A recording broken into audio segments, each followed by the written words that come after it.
Hello, I'm Jimmy Mick and welcome to Battle Across the Pond.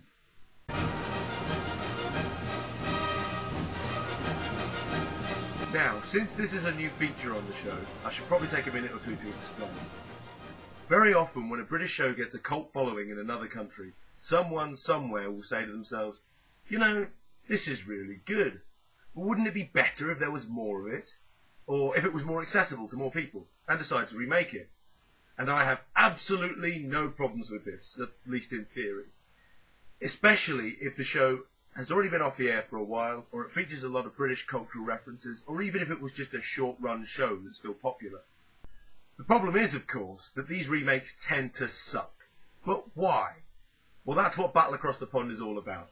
We're going to look at these remakes, see what they do well, see where they fall down, in the hopes that maybe, in the future, remakes won't be so damn awful. So without any further ado, this is Battle Across the Pond, Doctor Who. For those of you who don't know, Doctor Who was first broadcast in 1963 and follows the adventures of the Doctor, a Time Lord from the planet Gallifrey, and his various companions who travel with him through space and time in his TARDIS, which stands for Time and Relative Dimension in Space. The TARDIS looks like a 1950s British police box from the outside, but is much, much bigger on the inside. The Doctor was originally played by William Hartnell, but when he left the show in 1966, the concept of regeneration was brought in, allowing the Doctor to defeat death by coming back with a different personality and appearance. Throughout the original run of the show, there were 7 incarnations of the Doctor, played by William Hartnell, Patrick Troughton, John Pertwee, Tom Baker, Peter Davidson, Colin Baker and Sylvester McCoy, until the show's final cancellation in 1989. However, in 1996, a TV movie was made, starring Sylvester McCoy and Paul McGann as the Doctor. It's this version we're going to be looking at today. The series did make another return to the screen in 2005, in a version that's still running today, but since that was made after the movie, we're not really going to be looking at it today. I'm going to do my best not to delve too deeply into what's now called Classic Who, without explaining it. But really, if you have no idea what I'm talking about, you're probably going to struggle with this, and I'm sorry about that. In order to look at this movie in detail, we're going to need to break it down, look at the different aspects that are always really important in Doctor Who. The plot, the villain, the companions, the TARDIS, and of course the Doctor himself. So let's get started. This is probably the biggest single problem with the movie. As it opens, we see the Doctor transporting the remains of the Master, who's also a Time Lord and a long-term enemy of the Doctor, back to Gallifrey. Things go wrong when the Master turns out to be not quite dead, damages the TARDIS and forces it to land. From this point there are effectively 2 plots running through the movie, one focusing on the Doctor's attempts to repair the TARDIS and to recapture the Master, and one focusing on the Master's attempts to take over the Doctor's body and steal his remaining regenerations. The problem is that while the Master storyline is kind of interesting, the Doctor's really isn't, and it's not helped by the fact that its main role seems to be to cement the show in its time frame, New Year's Eve 1999, and to provide an exciting chase, which is clearly the most important thing in Doctor Who. The Master's plot and the conclusion that ties them together at the end have their own problems, primarily that they are full of plot holes. For example, the Eye of Harmony that powers the TARDIS can only be opened by a human eye gazing into it. What possible reason could the Time Lords, an ancient and powerful race, have for building their technology like this? There's always the handwave explanation that it's to do with Rassilon, who is one of the founders of Time Lord Society. But since he's never mentioned, you may as well say a wizard did it. Another example is that according to the Doctor, if the Eye of Harmony is left open too long, the Earth will be sucked through it, turned inside out and destroyed at the ever so convenient hour of midnight. But since the TARDIS is its own dimension, how is that supposed to work? Following on, when they do get back to the TARDIS and close the eye, it turns out to be too late.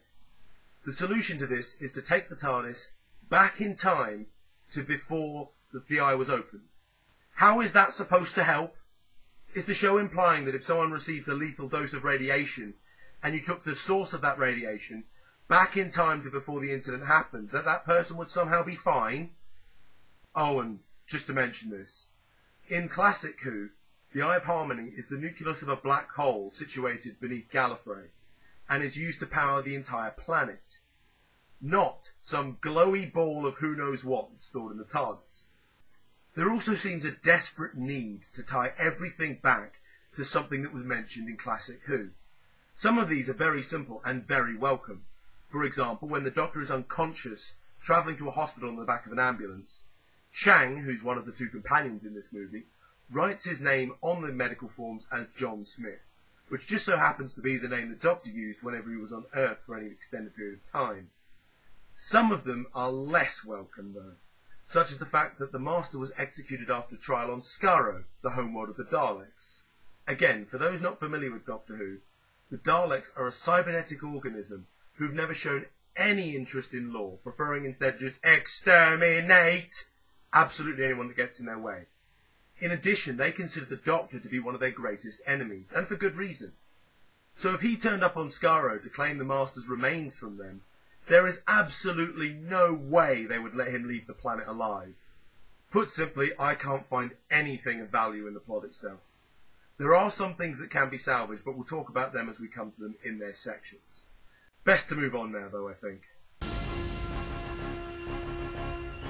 Now I know I'm probably going to catch a lot of flack for what I'm about to say, but please hear me out. I really like the villain of this movie. A pile of ooze that takes over someone's body and then tries to steal the life force or the regenerations of the Doctor is a brilliant villain for this show. Something similar was done in the Doctor Who novel, Human Nature, written by Paul Cornell and published in 1995 as part of the Virgin Books series. This book itself was so popular it got a reimagining in season 3 of the current series.